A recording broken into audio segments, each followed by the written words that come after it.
Hello, Sagittarius, Sun, Moon, Rising, and Venus signs. Kamusta kayo? Sana po nasa mabuti kayong kalagayan. Welcome back po sa Star Tarot. Kung bago kayo rito, welcome din kayo. Thank you for your support. I truly appreciate it. God bless you all. Maraming salamat po sa mga likes and subscribes ninyo, pati na rin sa mga nagko-komento. Maraming thank you. Temperance energy. This is about healing, no? So, baka healing ito ng inyong sitwasyon. Maybe there is a situation sa buhay ninyo na medyo hindi paborable para sa'yo, or meron kayong discomfort na nararamdaman or nararanasan sa sitwasyon na to. Kaya, rest assured, no, that your situation is going to heal. It's going to improve, no? Mas magiging maganda, magbabago ang iyong sitwasyon for the better. Okay?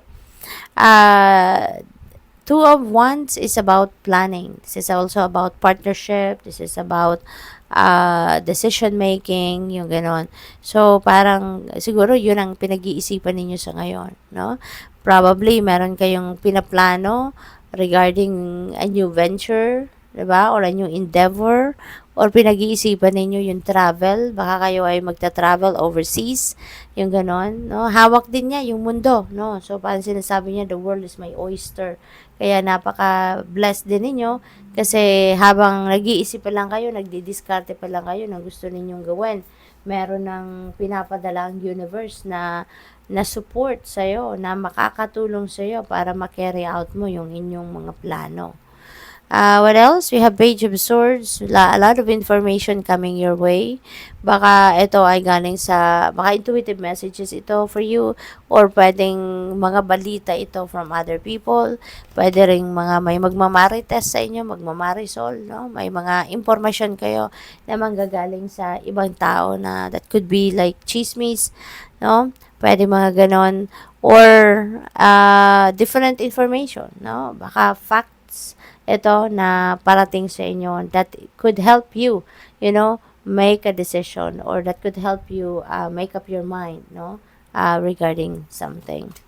We have Three of Cups. Ayan. So, Three of Cups is a celebratory energy. So, there is a celebration coming up sa buhay ninyo sa ngayon. And yung celebration na to is maaaring may achievement kayo, baka meron kayong na-accomplish ngayon, kaya yan ay isa-celebrate ninyo. Pwede rin na meron magkikita-kita dito, pamilya reunion, no? Pwedeng reunion man ng magkakapamilya, magkakaibigan, yung ganon. Pwede rin na baka kayo ay, baka merong may birthdays dito, anniversary, na maaaring isa-celebrate, graduation party, maaaring ganon.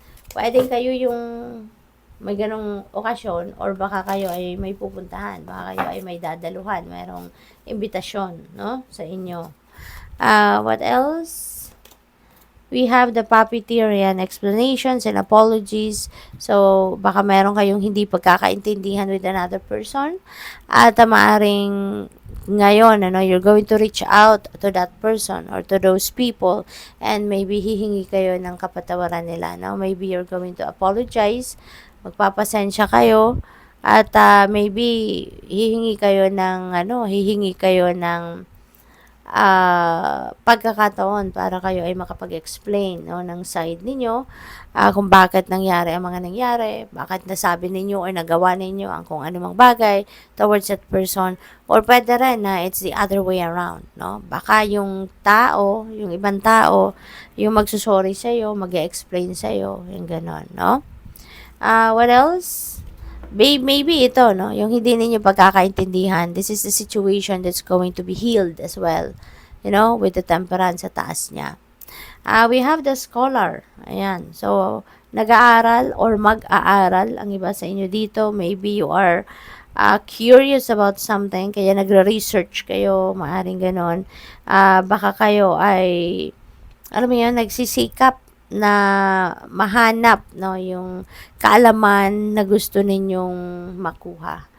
Kaya maaring, baka iba sa inyo, formal schooling, no, bumalik sa school, mag-enroll, mag-aaral, or pwede rin, ang iba sa inyo is nagre-research kayo, nagtatanong-tanong kayo, you're working on Google, baka, alam mo yun, nagre-research kayo sa Google, or baka alam mo yun, yung nagtatanong-tanong, di ba? Or baka hihingi kayo ngayon ng tulong sa ibang tao to gather information for you. Pwedeng ganon, no? Pwede rin ang iba sa inyo, scholar. Talagang siguro makakapasok kayo ngayon sa school with scholarship, no? So, pwedeng ganon. What else? The sailor. Ayan, there are new influences, no, sa buhay ninyo sa ngayon.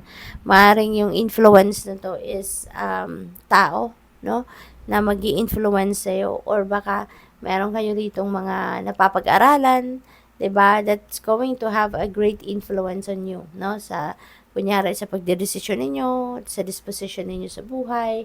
Maaring nagbabasa kayo ng mga libro, nagbabasa kayo ng mga self-help books, maaring gano'n. And yung mga nababasa ninyo has a great influence on you. Or pwede rin na tao, eto, no, that is influencing you.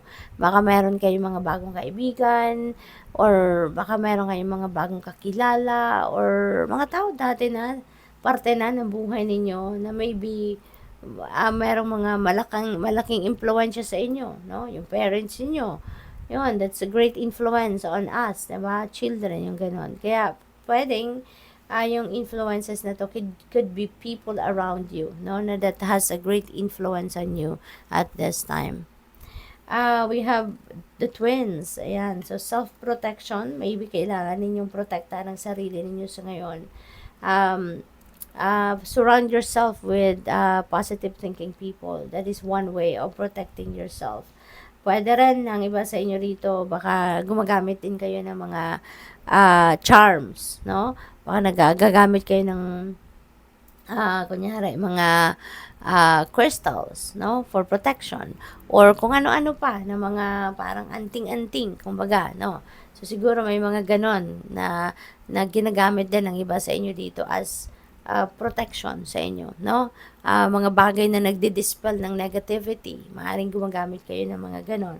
And one way also of protection or protecting yourself is building healthy personal boundaries, a strong boundary, no? That is one way also of protecting yourself. Kasi importante din yun. And yung boundaries na yan also helping any kind of relationship na mas maging healthy, mas maging stronger, mas maging loving, no? And patient with each other, yung ganon. Pwede rin, ang iba sa inyo siguro dealing with Gemini around this time, no? So, good luck sa'yo. Thank you for watching. Love and light. Namaste.